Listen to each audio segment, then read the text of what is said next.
Robin.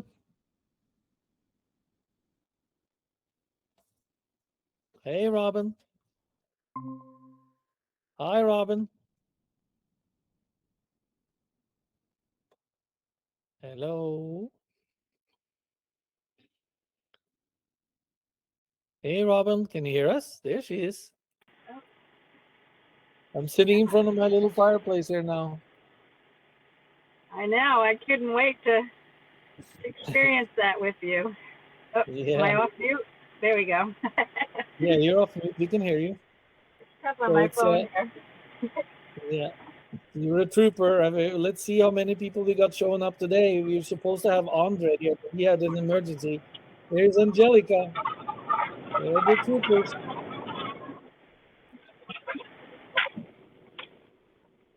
So let's see.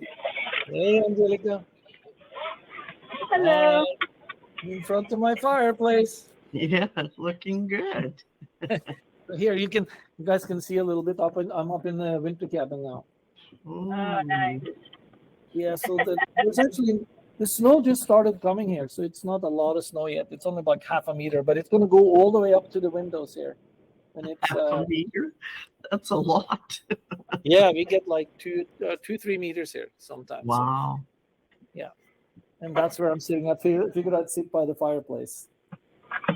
It's an old cabin. It's been around since 1963.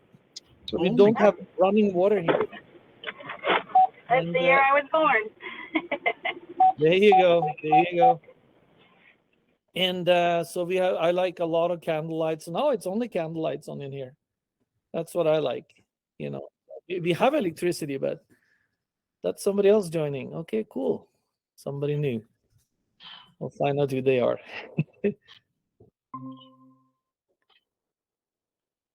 Hi, welcome to the call. What's your name, if you don't mind us asking? Yeah, I think is he muted? No, I think so. Okay, you're open. So you raised the hand. Okay, open queue. Okay, so here we go. I don't know if there's a queue. Tanya. Oh yeah, Tanya Perry is here too. Excellent. Cool beans. And I don't know who 𝗕𝗂𝗶𝗹𝗱 is. Is this Hanya by any chance? I have a friend called Hanya in Norway. You can we can go to the chat. Yeah, it's Hanya. Okay, you don't have a mic or a camera. Okay, all good. As long as you can hear us, that's good. I'm glad you're here. Hi, Tanya. How are you? I'm excited to be here with you guys. I'm multitasking, but I'm listening. Oh, that's great. That's great. I'm sitting up in the mountain cabin in front of a roaring fire here. So, I love it. Yeah, so it's out in the boonies. We don't have running water or anything like that. And polar bears running around. Just kidding. We don't have polar bears. I know you guys though got it, Angelica, right? You got bears and moose. And moose we do have, but not polar bears. They're up north though. But you guys have black bears and brown bears maybe, right? You're muted. You're muted, I think. Let's see. Yes, we do, and we have grizzly as well. So holy smoly. West, but further here. West, yeah. Yeah. Here, what we have is we have maple bugs, which are these horrible red bugs. I think they're now our national. Oh, really? Our national bird because they do fly. Oh, okay. Wow. Can they sting you? No, they don't really do anything. They just they destroy the trees, basically, is what they do. Oh boy. Yeah, that's not good. That's not good. No. Anyway, we're already 6 minutes into the call, so I just wanted to wait till a few people got here, and I appreciate all of you showing up. Thank you so much. Several of you know me from before. I know Hanya, the one HA here. She's muted, no mic and no camera, which is fine. She's a Norwegian connection of mine, and she goes to university in Norway. And she's been actually watching a bunch of my videos about the Mastermind, so she knows quite a bit about that. So, and she's a student from what I gather, and she's been working on some projects and stuff like that. So, anyway, today what I wanted to talk about today, because I'm all about masterminds, right? And many people, when I ask them about a mastermind, they don't really know what it is, right? So, and I know Tanya and Robin and Angelica, you all know that, and Hania too, actually, know the principle, which is a great thing. I've been in masterminds for over 25 years, which you probably all know. And one of the first steps you do is actually try to zero in on the people you want to have in your mastermind. And that's really a key thing, because look at what happened to me. It didn't happen the first time, but when back in 2004, I was at a seminar in Los Angeles, listening and learning from 𝗕𝗂𝗶𝗹𝗱. I met another guy at the seminar, and we became friends. And we started talking together and collaborating and talking about why don't we start a mastermind? So, and look at us now, 20 some years later, we are still in the same mastermind. We meet actually every other Wednesday, which is kind of unusual. We used to meet every Wednesday, because I do not recommend an interval that seldom, only twice a month. I recommend at least, or not, I wouldn't say at least, but once a week is my ideal thing. But we were such a solid group anyway, so we could tone it down to twice a month, which works fine. We're solid. So anyway. So one of my goal today is to try to help you start looking around who you meet in different forums, because when you start a mastermind, I advise you not to go to close friends, personal friends, nor family, for the following reason. They know too much about you. They're biased to you in many ways. And you want to go into a mastermind with more open, undealt cards, or whatever you want to say. Maybe that's a Norwegian way to say it, but like a clean slate. And I think that makes a lot of sense, because we want to go in there and let them know you for what you're doing now and what you're going after. So that's really one of the biggest things we look for. And I was talking to a lady today, actually. I was interviewing a potential virtual assistant. And I'll tell you, the conversation was actually very interesting, because I said to her, and I explained a little bit what we do, our business, as I was interviewing her. And I said to her, you should be in a mastermind as a VA. You're looking for a job right now, right? And wouldn't it be great if you had a VA friend, or 2 or 3 or 4 or 5, that we're also looking out for each other? So let's say one of you lost your job. All of the other 5 or 4 would look for leads for you. And that's exactly what had happened to me the previous call. Then I was interviewing another lady, and I asked her, do you know of somebody else that's looking for work? Yeah, I have another friend of mine that's actually looking. And immediately I got a referral. Now she was covering for her friend's need, and she got her back. So I'm ending up interviewing both of them, and they're really great. And the crazy thing is, you want to hear something crazy? This one guy that I've been in a mastermind group with since 2012, he had worked with both of them. So small world, wouldn't you know it? So immediately I dialed him up on Skype while I was chatting with her and say, what do you know about these girls? Can you recommend them? Are they good? Oh yeah, they're great. I just couldn't afford them anymore, so I had to let them go. But if you can get them, go for it. So which was like immediately a really cool thing. So that just happened because of the network and people looking out for each other. And of course, we all in our mastermind group, our antennas are always up. As a matter of fact, he didn't mention it on the last call why he had let them go, because he knows I'm constantly looking. So I'm going to give him a little whipping. We're not telling me. But anyway, no, it's all good. So I ended up talking with this one VA, and I said, you really need to form a mastermind with other VAs, meaning how do you negotiate your salary? How do you get the best terms? How do you find the best employers? How do you ask for raises? All of these things you guys need to be collaborating about. So that's really a really important, I'd say, part of the whole mastermind. So now back to what I was saying. When we select the members, you want to be very, I'd say, quite picky, because you could end up being in a group with them for many, many years. Trust me, I've been in many mastermind groups that blew up or disappeared after 4, 5, 6 months.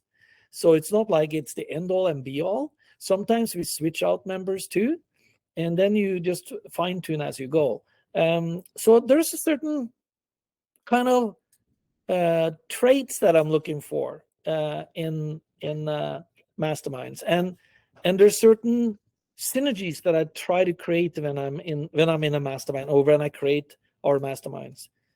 For instance, and I want to play this one video for you, Simon Sinek, if you guys heard of him, he talks about having different backgrounds, different countries, and definitely women to men ratio as well.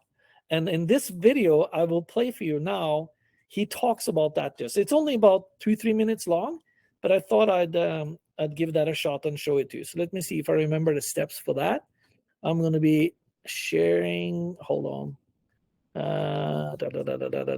where do I do this now? So I'm pretty new to this Google Meet, so I apologize, guys. I'm going to share. Okay, here it is. I'm finding the arrow here. And then what makes a team great? Here we go. So I'm going to share that and I'm going to play it. So listen up, guys. Simon Sinek is a fantastic guy. If you haven't heard of him, you need to start Googling him. Here we go. I had the chance to visit the United States Marine Corps, one of their training facilities. And they run an exercise called the LRC, the Leadership Reaction Course. It's basically 20 mini problem-solving courses. You know, here's 3 planks of wood of a different size. You have to get all your Marines and your materiel across the little pond, you get the idea. Stuff like that. And they're timed. And because the Marine Corps has men and women, which they do it separately, they made a remarkable little discovery. Men fail very often because they don't spend enough time sharing ideas and planning.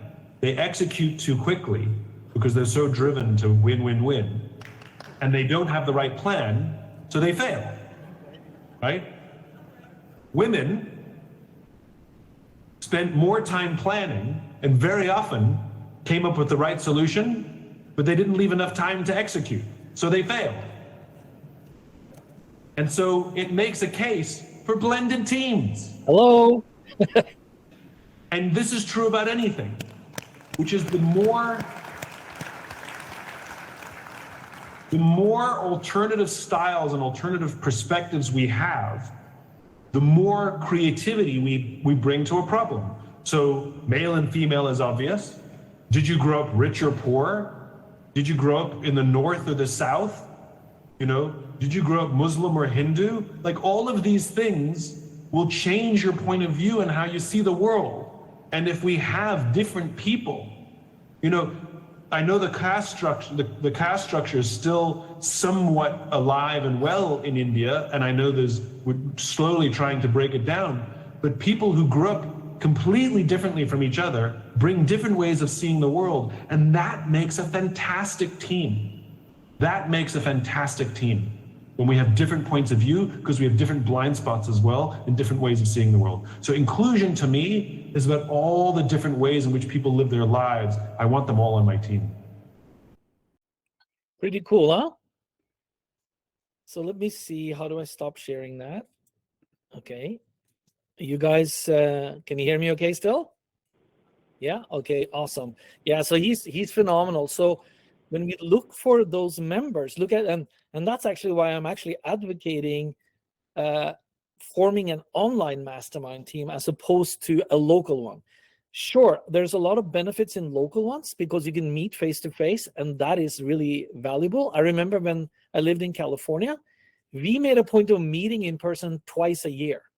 So I remember one time we all flew down to Southern California in Orange County, and we were there from Thursday, Friday, Saturday, and Sunday. We went home, but we visited like the Hyatt Regency and the what do you call it, the top hotels on the coast. I mean, went from lunch to lunch and dinner and breakfast and this and that.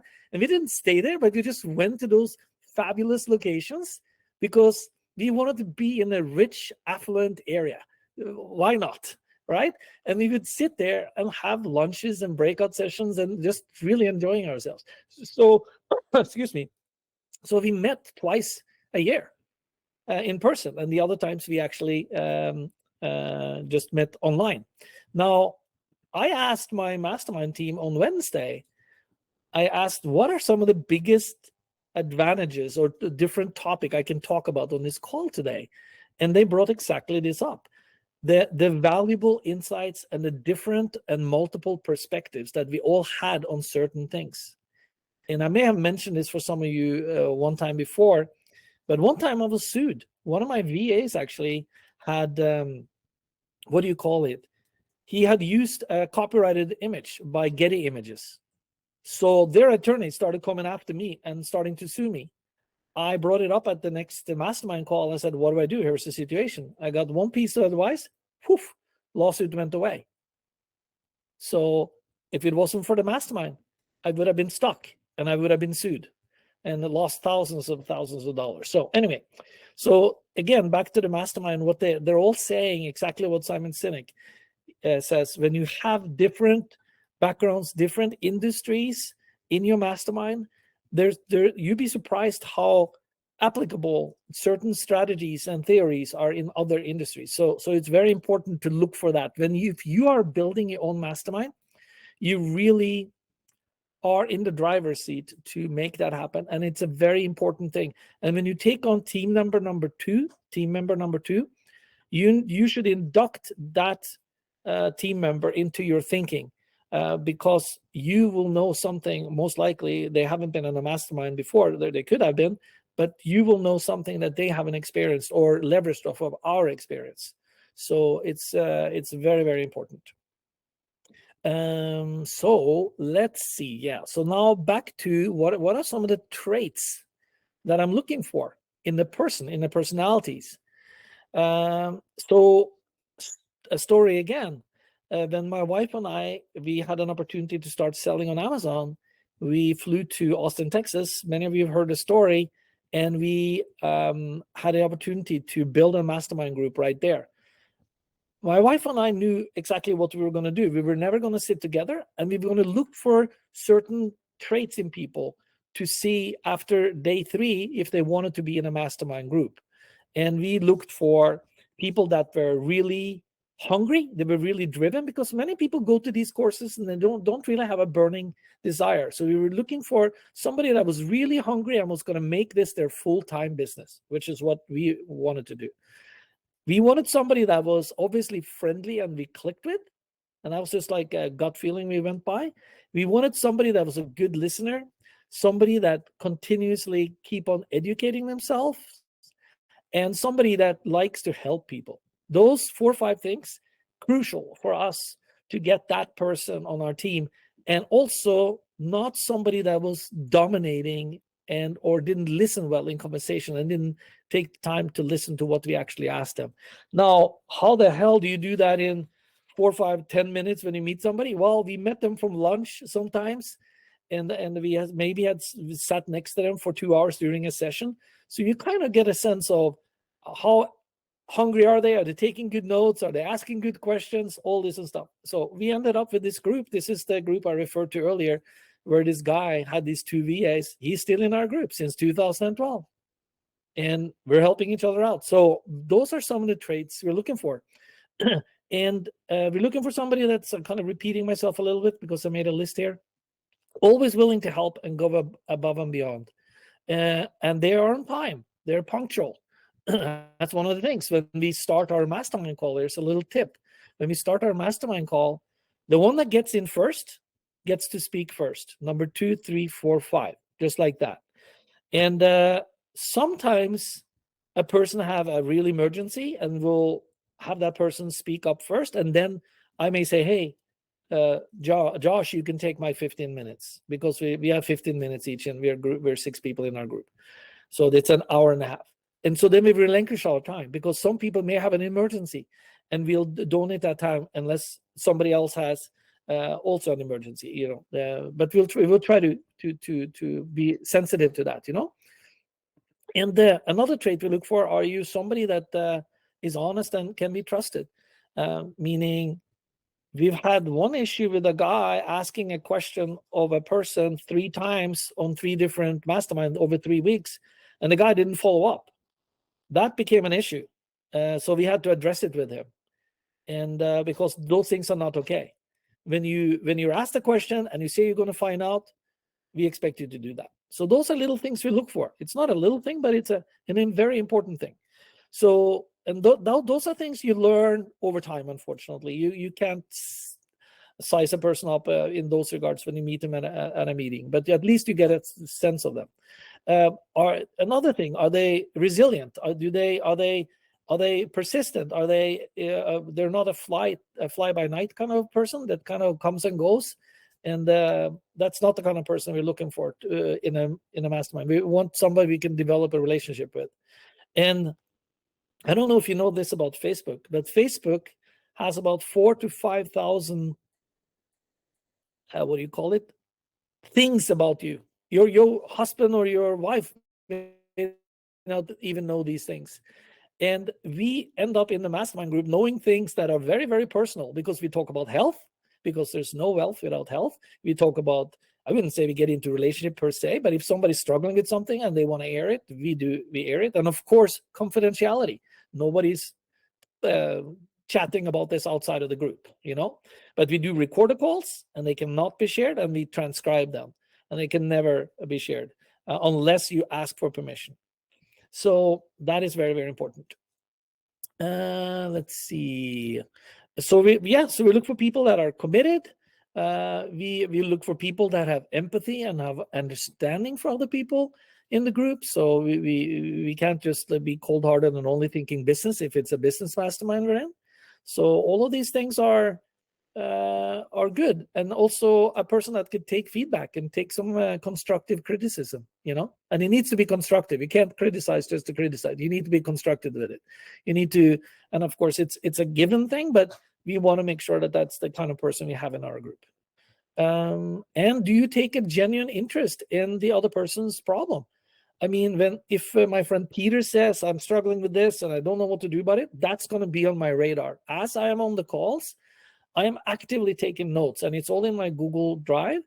And I say, okay, Peter's working on this. He shared that, but he's struggling with this. He's looking for this. That's going to be on my radar. If I come across this or anything I can help in, or know of somebody else I can help Peter, that will pop up. And I will either pass this on to him right away on Skype. That's the channel we use.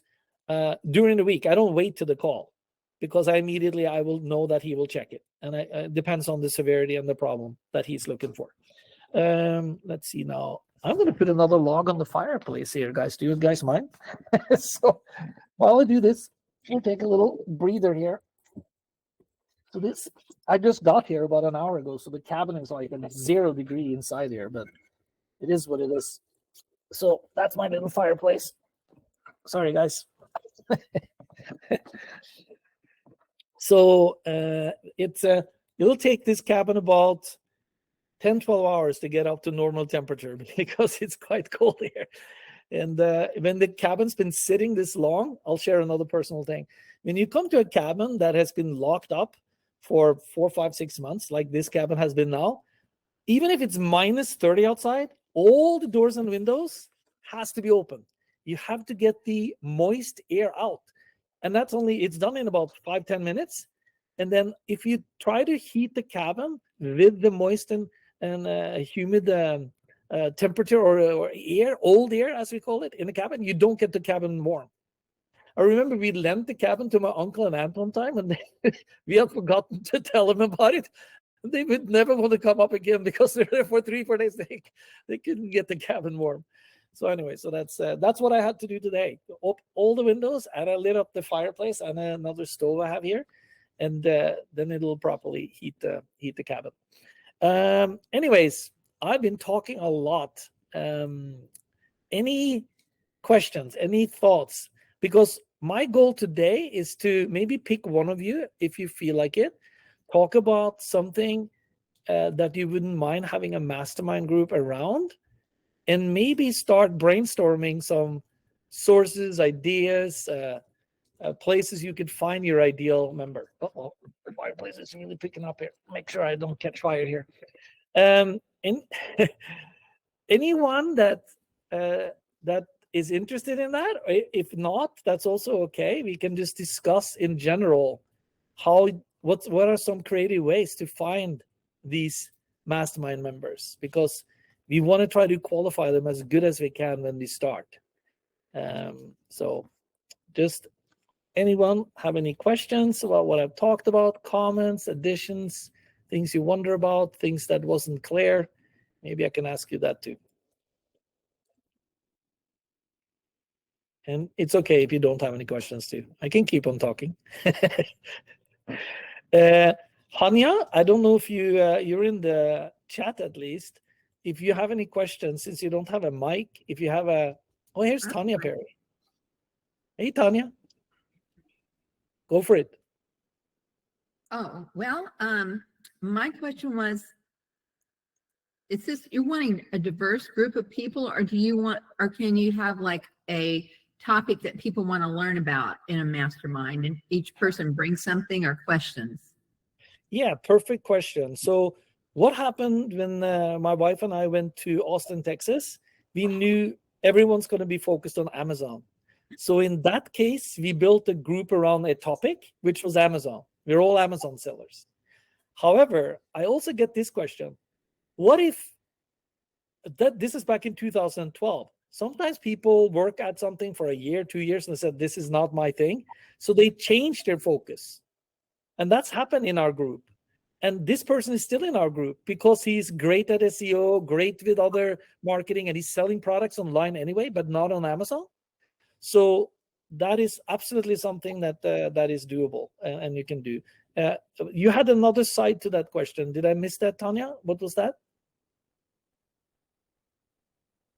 If it was about, if it could be on a topic where people were learning either from the lead person or from each other about a certain topic. I think you sort of kind of answered it. Yeah, but it's a good question, because in my masterminds, there's no such thing as a coach or a mentor. Everyone is the group. Everyone is the leader per se. However, when I create my own mastermind, I take a lot of responsibility with these things. So I become the timekeeper, meaning, okay, you got 15 minutes to talk, your starting time is now. And then I say, ping, 2 minutes to go, boom, and then you're done. And we slide a little bit, but so I take on that. But I tell you what, if I didn't take on that role, very big chance the group would dissolve.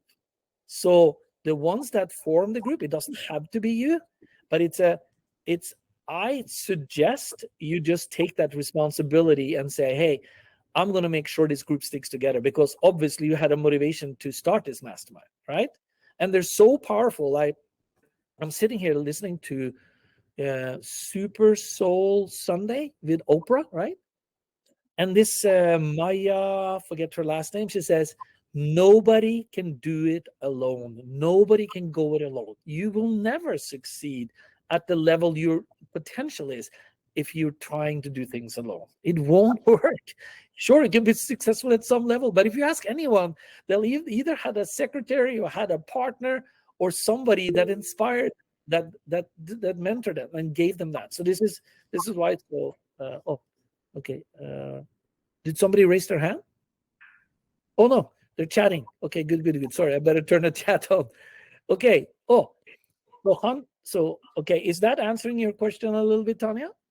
Mm-hmm. Okay, thank you. Great question. Okay, let me read Hanya's question here. Okay, she's from Norway, guys. Okay, so I've been thinking about Mastermind for a while. However, I find it hard to find someone who fits, because many people or entrepreneurs today hold their cards so close to their chest. They rather not talk or share. I don't know if it's my generation, millennials, age 25 to 35, or cultural, because these individuals that I've considered are Norwegians. So I have been a bit discouraged. I don't know what to do. Whoa, okay, this is a good question for me, because I'm also Norwegian. And them darn Norwegians, man, I'm telling you. When I moved to the US, and as you know, I lived there for over 30 years, I love the way the Americans and you Canadians as well are with each other, because you are so uniquely helpful. I've seen nothing like it in Norway. However, there are people in Norway too that have the right mindset, because it's a cultural thing in Norway too, because I've talked about this before actually. We don't have a knife onto our throat as people do in the US and many other countries, because guess what? If we lose our job in Norway, we're covered. The government looks after us. We're not going to be on the street. It doesn't mean we will be in a bad situation, but we are not facing a life or death matter or living in a tent. That you do in the US and you do in many other countries if you don't succeed. So their net work is their net worth. So Hanya, this is why I advocate to look outside, look online, look for different cultures. And I would definitely include America on your map. And if you need any introductions, I'll be happy to connect you up with people. That's also why I'm here. And I would look for people in Europe, in France, in Germany, in England, in India, in China. Depends on what it is that you're going after. So she says, I love Americans. Okay, that's good. Let me see if there's any other questions. But there are good Norwegians too. You got to just find them.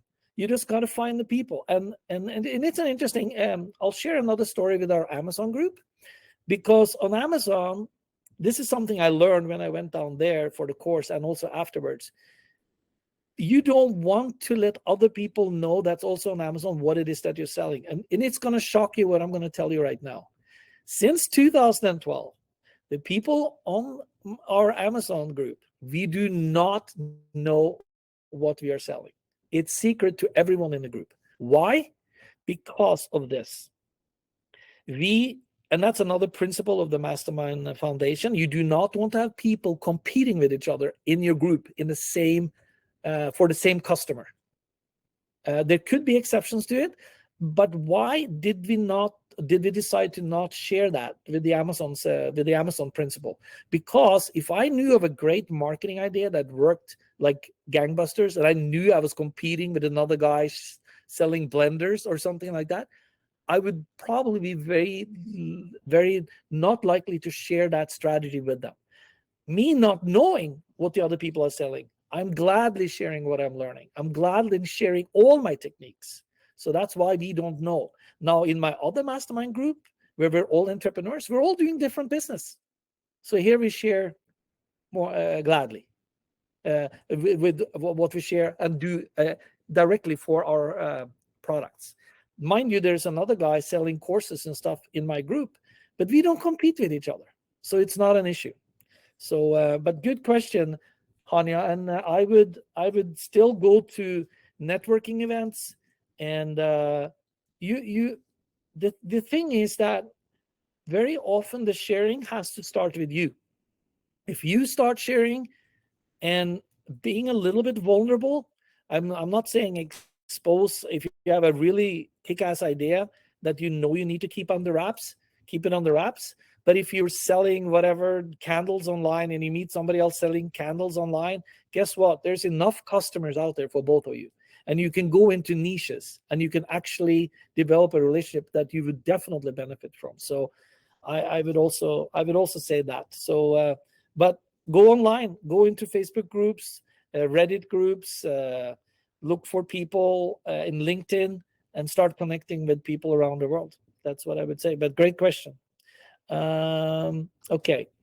Now, who would want some help? Is there somebody here that would want a helping hand, brainstorming their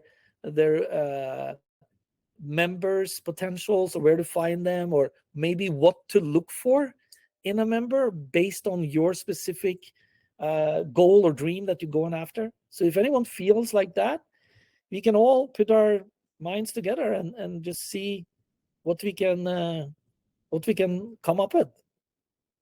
But again, if nobody wants specifically to do that, we can just have a conversation. What are some good sources for that, or what are some ideas? I have a thought. Great. How that relates totally, I don't know, but I was listening to a gentleman yesterday talking about community and how you create it out of your desire to be of service or help or sharing what you have, because each person in a group fills in a part of you that isn't necessarily excited about that thing or that particular idea. So his thing was that you would meet in person. And if you are, you know, with a group, you know, at a wedding, at a banquet, at, or like he's in real estate. So obviously he would be dealing with people in real estate and then trying to find ways to help them with that and share whatever tidbits of knowledge and insight he would have about those things. But with the end desire being to empower people to be better at whatever they're doing. And so everyone that joins his group has to have that intention in order to move forward. But his idea was that you would meet people, that it was a good idea to meet people in person. He would, even though he shared things online, whenever he traveled, he would always meet the people that he had connected with through online. And then that would actually expand his group and just, you know, people creating their own, like he was willing to share the abundance of that so that in the long run, we all help one another. So, I mean, I like that idea. And so I guess my question, if I have one, is, and you approached it when you said, you know, how do you, being vulnerable when you're in a group or with people about what it is that you would like to, or maybe that's what I want to ask you, is when you're being vulnerable in a group, how are you approaching them? Like, what are you saying? Like, for instance, with you doing either Amazon or as an entrepreneur, how do you enter a discussion with people? And being vulnerable in the conversation, so to speak.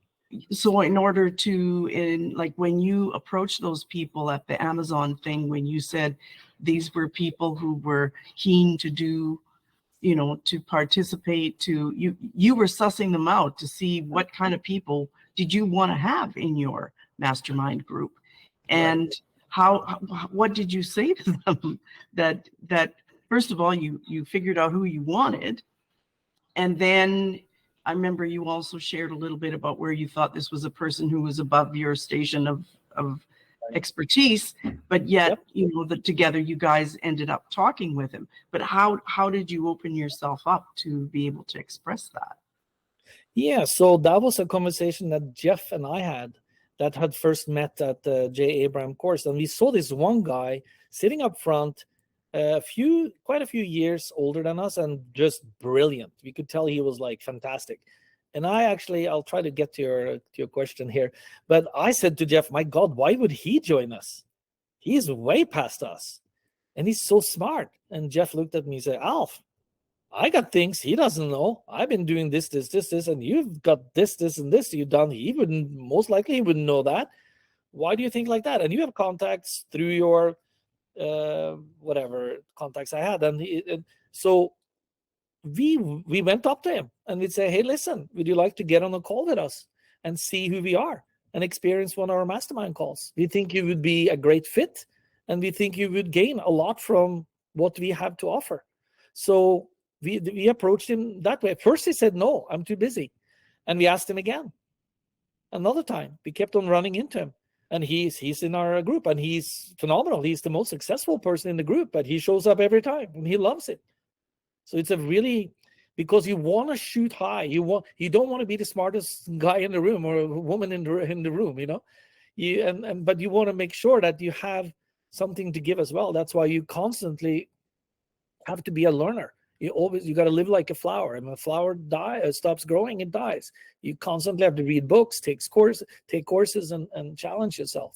So back to your guy with the real estate too. He's smart because he knows that his network is very important, but he probably had a great personality too. So he wanted to make sure he could meet people and maybe he would probably get deals that way much more easily than trying to do it, via a computer screen, because it's so personal when it comes to real estate. It's somebody's home or somebody's house or somebody's investment, right? So I don't know how well I answered your question, but it was a good, very, very good insight you're bringing up there. Very valuable, Angelica. It's something that we and we have to be vulnerable, and we share failures. I was listening to a talk coming up here now to the cabin. I had to drive about an hour, and this guy had been a monk his name is Jay. He's been I don't know if you've seen this guy he's from India, young guy, beautiful blue eyes, and he's been a monk for 3 years. And he was asked, they were talking about how to be vulnerable and how to really share who you are, what you're struggling with. And the way I look at vulnerability, a person that's able to be vulnerable is a person that's strong, because that person is able to share something personal, share some failures. And guess what? Do you think Michael Jordan didn't lose any games? Of course he lost games. How many shots did he take? Well, he certainly didn't win any games or he didn't sink any shots for the shots he didn't take, right? So you all heard these analogies. I'm not the best at reciting them, but it's all about being vulnerable, taking risks. Yes, you're going to get more no's than you are going to get yeses, but that's part of the game. So when you approach somebody about your mastermind group, it's important to have a tool that we have. Hania, I don't know if you heard about this, but both Tanya, Angelica, and Robin and Kathleen knows about this. There's a tool called What's Cool About You, and it's a game changer when it comes to learning how to position yourself so that you become very interesting in somebody else's mind, why they would want to join in a mastermind group with you, because you learn to look at your own history, your own skills, abilities, experiences, know-how, what you've read, all of this in a whole different light. I remember one thing that stood out for Mark, who's the one that we got into our group that we thought was way past us with me. He had told us later, not only this about me, but about other group members too, but in this case about me, he said, I love to hear about how Alf had 20,000 people on his party list and how the founder of PayPal, founder of Hotmail attended his parties. And so it's like, wow, great. So throwing parties was a good thing for me, right? And it's a unique thing. Not everybody gets to that level. It tells you something about my tenacity. I've been doing it for 22 years. It's not just something that it's a fly by night. So that shows something about my character, persistence, my ability to network, my ability to get the right people to my events. So those are the kind of things you want to start listing down. What's cool about you? And those might be things that you don't even think is important in the setting that you're dealing in, but it tells you something about your character. So, honey, I know you can't hear me. Talk back, but and I'll be happy to. If you send me an email, I'll be happy to share that document with you. And I have a document here for us today as well to start building your foundation. What we talked about, how do you pick the right member? Start making a short list, and you're gonna get that as well.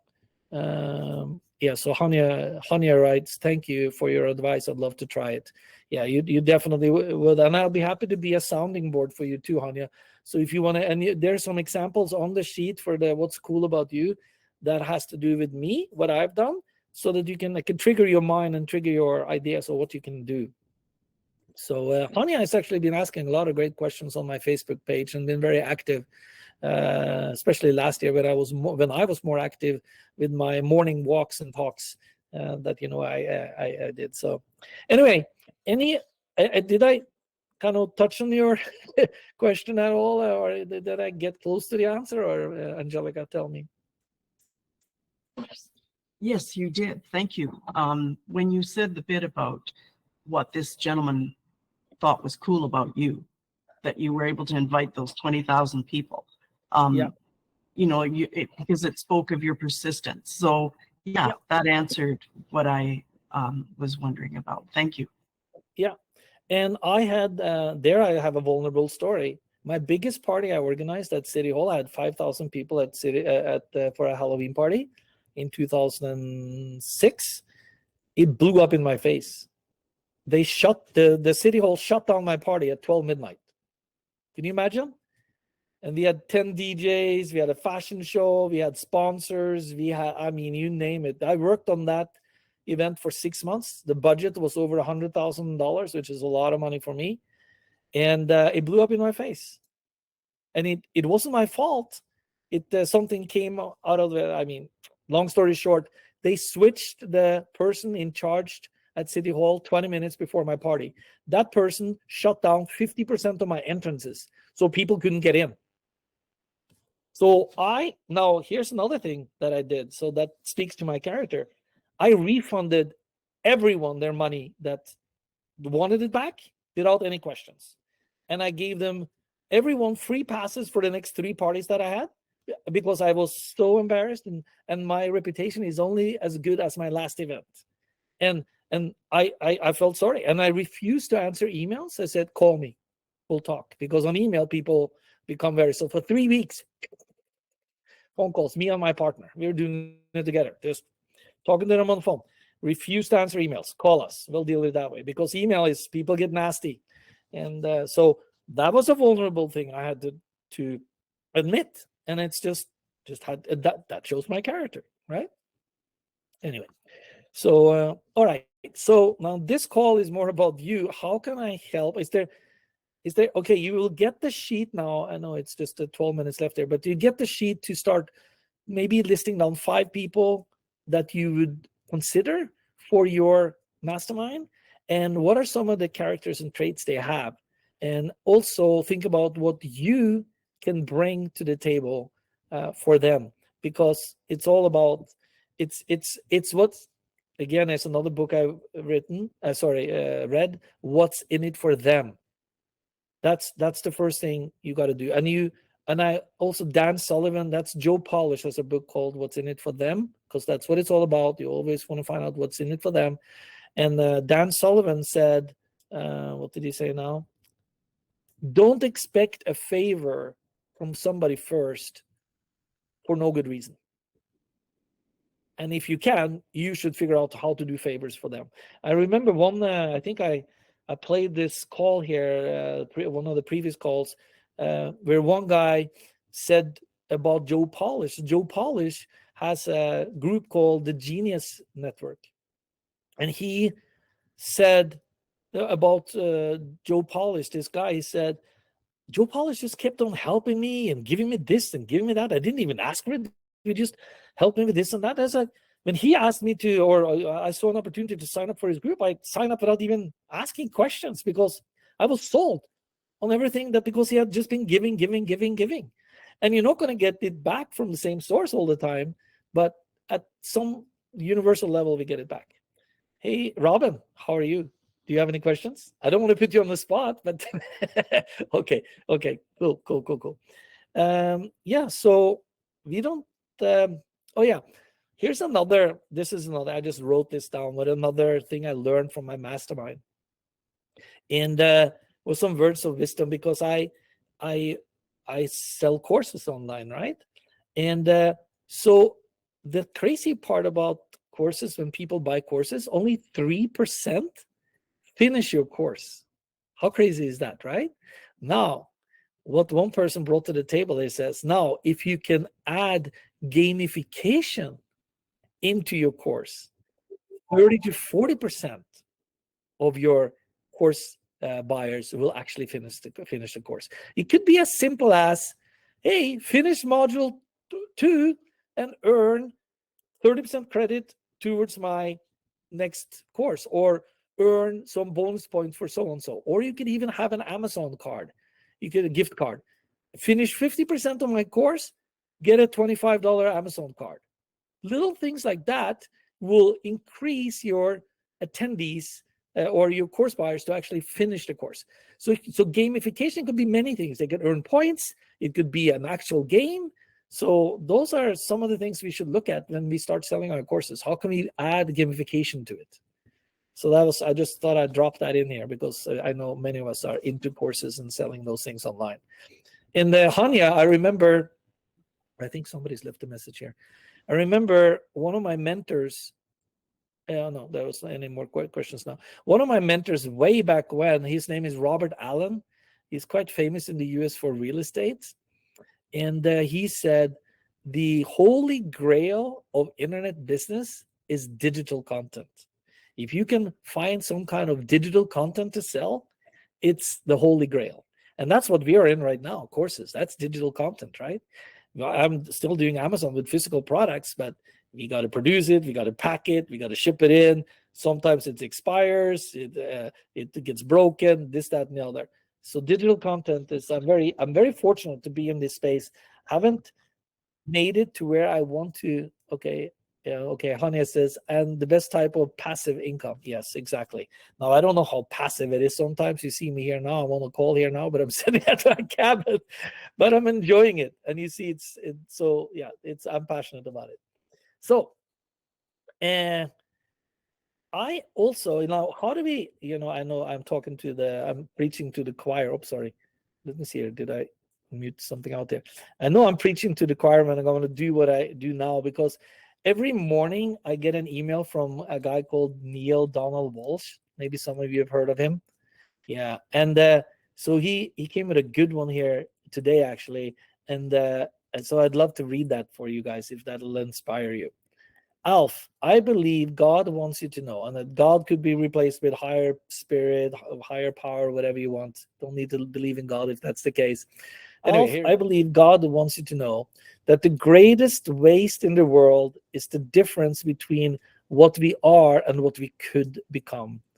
𝗕𝗂𝗶𝗹𝗱 said that, and he was right. If you know what you could become, it would leave you breathless. Or maybe you do know and are just waiting to catch your breath. Okay, then. Rest for a while, catch your breath, yet move on as soon as you can. Yes? Your soul awaits what you could become.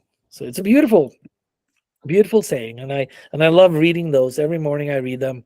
And they're different every day. And some syncs up with me more than others, but he's great. So I really love 𝗕𝗂𝗶𝗹𝗱. The Hania, I don't know if you heard of him. He's free emails. Just Google 𝗕𝗂𝗶𝗹𝗱, WALSCH. Fantastic guy, and you should get his email. Just like James Clear with Atomic Habits has a lot of great quotes as well. So anyway, guys, I'm 5 minutes away from the call, and the cabin is starting to heat up. At least my back is. So now it's dark outside. This is now 4 o'clock. It was bright. Now it's pretty dark. So here we go. That's Norway. It lights off like this. Anyway, anything, I will follow up, by the way, with these documents, so you will get them in an email from me, and I will send you those, and you'll get the link to the 𝗕𝗵cie Sinek as well. Any last minute things, any questions, anything I could, or anything you suggest that I do differently, or what have you? So Hania says, thank you so much. Gotta go. Thank you for this meeting. Talk to you soon. Awesome. Great to have her here. So I really appreciate you showing up, Hania. Guys, sorry, back to you. Any things I could do different, improve on? I'd love to hear any kind of input or anything you're missing. I'm personally enjoying your fireside chat. Me too. Substance and knowledge. And it's a huge fireplace too. It's like, I don't know if you can see it now better. Can you? Maybe it's too dark. Is it too dark in the room? Yeah, it's like, no, it just gives it mood, Elf. Yeah, you can almost walk. You can almost walk into the fireplace. Wow. Say No, again, I always just love it. I love hearing your wisdom and even your stories, even though you say you're repeating yourself. Sometimes we need to hear the same message over and over again. And then one day it clicks in a different avenue of direction that you're going in. So thank you. Yeah, I appreciate hearing that. Thank you so much. Then that'll be a lot of that. There'll be new people on the call too that haven't heard it, and then maybe that the second time or third time you're hearing it and it clicks differently. I hear you. Yeah, thank you so much. Hey, thank you so much, guys, for getting on the call. I know it's early in the morning for you, Angelica. Like 8 o'clock, is it? 8. It was 8 a.m. right? No, the time changed. It was now 9 a.m. It's civilized. Oh, it's civilized now. Very good. Yeah, and you got your meditation in, right? How about you, Tanya? It's like maybe, wait a second, 8, no, 12, 10 in the morning? Was it started at 10? It was 10 when we started, so it's almost 11. Yeah, there you Yeah. go. Yeah, thank you so much for showing up, guys. I really appreciate it. And I I'm put working- on a warm shirt in honor of you guys, and I'm about to suffocate. I know, It's Flora. 80 degrees outside. How many? How many? 80. Oh my Oh, Jesus. And I'm wearing my blanket. I know. Yeah. It's 83 degrees. Nice. You guys know what I do? Every time we sleep up here, we bring the mattresses in front of the fireplace and we sleep in front of the fireplace. I was like, dang, it's so cool. I really very like nice. it. Yeah, I know. Anyway, guys, have a great Friday, great rest of the week. I'm honored that you're here. Thank you so much. And we'll talk soon. Take care, Bye, Al. guys. Thanks. Thank you. Thank you so much. Bye.